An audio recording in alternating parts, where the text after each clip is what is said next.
Welcome to MetaBookNook Deep Dives for curious minds. It's great to be here to guide you through these ideas today. We are getting into something really fascinating this time.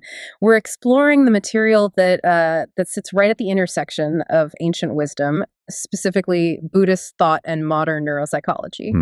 We're basically asking, how does our brain actually manufacture suffering? And, can we use that same process to engineer our own happiness?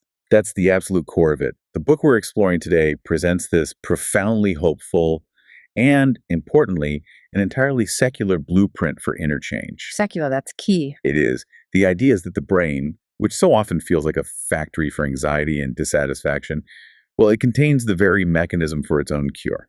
So our mission here is to really distill that process for you, to give you a kind of shortcut to these deep insights so you can understand the why and the how behind changing your own inner world. And I think the best place to start is at the beginning, the evolutionary diagnosis for why being human can feel so hard sometimes. We just have to start by acknowledging that suffering is, well, it's an unavoidable part of being human. Whether it's that low-grade chronic hum of anxiety or, genuine intense anguish, it's universal. It's just part of the deal. It is. And the book acts like a master diagnostician, tracing this discontent not to some kind of personal failure, but to our evolutionary history. We are hardwired for survival, and survival often prioritizes discomfort over contentment. So you're saying the very things that kept our ancestors alive, running from predators on the plains, those are the same features now causing us stress in, traffic jams and during work meetings. Exactly. We can really boil this down to three fundamental evolutionary strategies. They're baked right into our nervous system. They were absolutely essential for keeping us alive, but now they're the primary architects of our modern unhappiness. Okay, let's walk through those. What are these three cornerstones of conflict? So first, we have the tendency to create separations. Separation. Yeah. The brain is constantly trying to draw a line between me and not me, between the self and the world. Now, this served a purpose, right? It helped us know what to protect. Yeah. But this constant drawing of lines leaves us feeling subtly isolated. We feel like we're in a perpetual struggle against the world, and critically, it makes us feel intensely vulnerable to the body's frailties, illness, aging, and so on. That makes a ton of sense. The second you draw that hard boundary and say, I am this body separate from everything else, then every threat out there, every little change in your body, it becomes a direct personal threat. Precisely. And that feeling of a solid, enduring self, it gets mobilized most strongly when we feel threatened or when we really, really want something. It just reinforces that separate, vulnerable boundary. Which we'll probably circle back to. This Yeah. idea of the self is something we're doing rather than something we are. Okay, so separation is the first hurdle. What's the second one? The second is the brain's struggle to stabilize change. To make things permanent. Yes. The world, our own minds, our experiences, they are all inherently dynamic. They're flowing, they're unstable. I mean, even the parts of our brain that support consciousness are updating 5 to 8 times a second. Wow. Yet our brain is fundamentally trying to impose static, fixed order on all of this constant change. So we're basically forever chasing after a moment that has just passed. That's a perfect way to put it. We're grasping at what's already flowed by, trying to lock it down. Yeah. And that struggle against the natural flow of things is just a guaranteed source of frustration. Okay, so we have separation and trying to stabilize change. What's the third strategy? That's the drive to approach and avoid. And it's driven by what the book calls the feeling tone. The feeling tone. The brain takes in every experience, a sight, a sound, a thought, and instantly assigns it a tone. Is this pleasant, unpleasant, or neutral? And that tone is then broadcast through the nervous system to motivate you to act. Approach the good stuff, the carrots, and run from the bad stuff, the sticks. So these three things, separation, stabilizing, and this approach avoidance mechanism, they kept us alive, but that also kind of doom us to a certain level of unhappiness. They do, but, and this is the important part, here lies the hopeful irony. This level of suffering is unique to us. Only humans with our incredibly developed brains actively worry about the future, regret the past, and blame ourselves for the present. And since this kind of suffering is constructed by the brain, well, the cure can also be constructed by the brain. That's a great transition. It takes us right into the mechanics of why we feel bad, and specifically that famous negativity bias. If our brains are weighing sticks and carrots, why does a stick always feel like it weighs 5 times as much? It's purely evolutionary design. Just think about our ancestors. If you missed a carrot, a piece of fruit, a chance to mate, You might be hungry or frustrated, but you'd survive. You could try again later. But if you missed a stick, If you failed to duck a stick, a predator, a sudden threat, that meant immediate death. So the brains that survived and got passed down were the ones that paid hyper-vigilant attention to negative, threatening, or painful things. it's the ultimate better safe than sorry programming.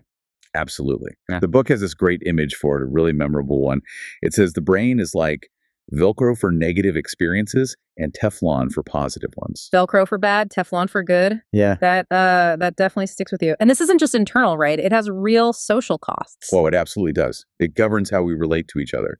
Research actually shows this bias is so strong that in relationships, it usually takes about 5 positive interactions to overcome the damage of a single negative one. 5. So 5 moments of genuine appreciation or shared joy or support just to cancel out one harsh word or a fight. So if I forget to take out the trash once, I basically owe my partner a week's worth of compliments just to get back to zero in the emotional bank account. That is some harsh programming. It really is. And it highlights why we need to make a conscious effort to tilt the balance toward the good. This leads us perfectly to the Buddha's idea of suffering. The first dart and the second dart. Okay, the first dart is the stuff we can't avoid, right? The pain of just being alive. Yes. The first dart is that inescapable discomfort, natural sorrow when a loved one gets hurt, the pain of loss, physical injuries. These things just happen. But the second dart, that's the one we throw at ourselves. That is the one. The second dart is our reaction to the first one. It's that whole layer of suffering we add on top. The anger, the guilt, the self-blame, the what-if spirals. Ruination. The rumination. And the book notes that the vast majority of our suffering comes from these self-thrown second darts. And what's most frustrating is that we often throw them even when there wasn't a first dart to begin with. Right. Like waking up and immediately getting stressed about the clutter in the kitchen. No one dropped a brick on you. No real harm was done. But you've just added this layer of unnecessary suffering to your morning. And the biology behind that is so important. That second dart triggers a vicious neural cascade. Reactions like fear or anger, they activate our stress systems, specifically the sympathetic nervous system, the SNS. Our fight or flight response. Your fight or flight. And it also triggers the HPAA stress system, which is what releases cortisol. Can you slow down there for a second? What's actually happening in the brain when we throw that second dart? It sounds like we're literally poisoning ourselves with stress. In a way, we are. So think of the amygdala as the brain's alarm bell. When that second dart of worry or anger hits, the amygdala just lights up and becomes hyper-reactive. And that stress response, especially the cortisol, it actively suppresses the hippocampus. And what's the hippocampus supposed to be doing? The hippocampus is crucial. Its job is to inhibit the amygdala. It's the calm adult in the room that says, hey, wait a second, that's not a lion. It's just a misplaced shoe. It's the brakes. It's the brakes. But when it gets suppressed by chronic stress, that alarm bell is just free to ring louder and longer, which creates this horrible feedback loop that leaves us feeling constantly on edge. Okay, so if the SNS is the gas pedal speeding us into anxiety, we desperately need to find a way to hit those brakes. And the antidote is built right in. It's the parasympathetic nervous system, or PNS, the rest and digest system. Rest and digest. PNS activation is your body and brain's natural, healthy resting state. It fosters calm, clear thinking, and physical peace. It's literally the opposing system to the SNS. So the goal isn't to get rid of the gas pedal completely. You need that. It's about balancing it with powerful brakes. Exactly. The sweet spot is that feeling of being centered and alive at the same time, which comes from the SNS and PNS working in harmony. And there's a simple way to do that. There is. If you want a quick, practical example of hitting the brakes, it's all in your breathing. A full inhalation actually slightly activates the SNS, the gas. But a long, full exhalation that immediately activates the calming PNS. It's a biofeedback loop you can use anytime. That's a perfect pivot to the most hopeful part of this deep dive. How we can actually use all this knowledge to rewire ourselves. If, as the book says, what flows through your mind sculpts your brain, how do we consciously shape that flow toward happiness? We lean into neuroplasticity. The brain is constantly changing, even late in life. Our emotional tendencies, our general outlook. What the book calls our implicit memory. Basically, what it feels like to be you.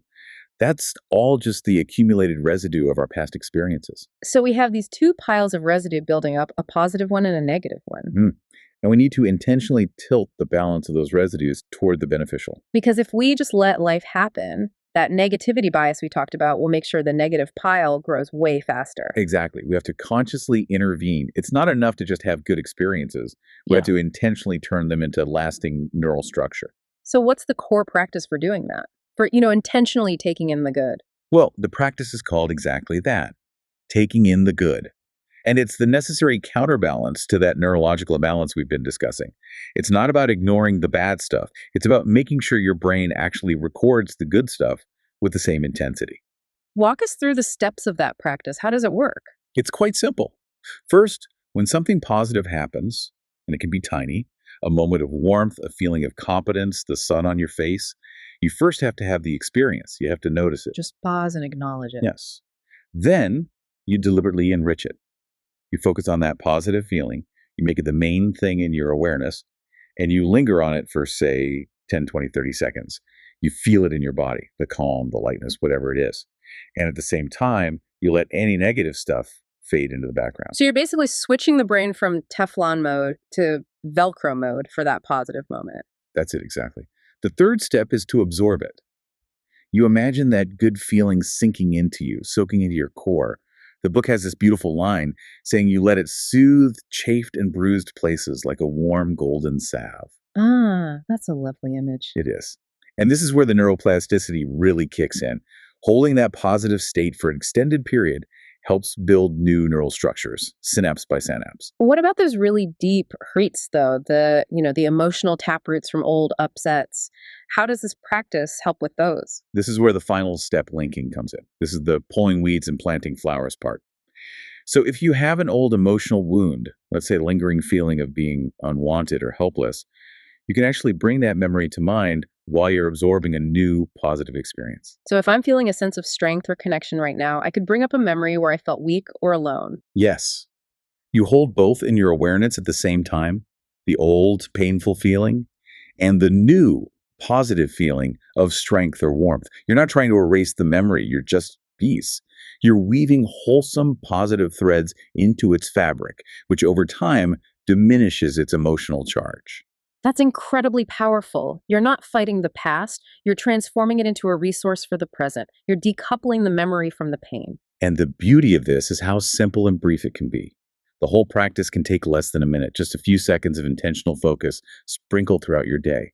But the cumulative effect is profound because you're actively building new beneficial structures in your brain. We have covered so much ground. We started by diagnosing suffering from its evolutionary roots, separation, instability, the negativity bias. We talked about the painful cost of the second dart and its neural cascade. And we found the antidote in harnessing our own nervous system. And most importantly, in using neuroplasticity to intentionally take in the good and rewire how it feels to be us. It's just such a compelling case that this kind of intentional practice isn't some self-help platitude.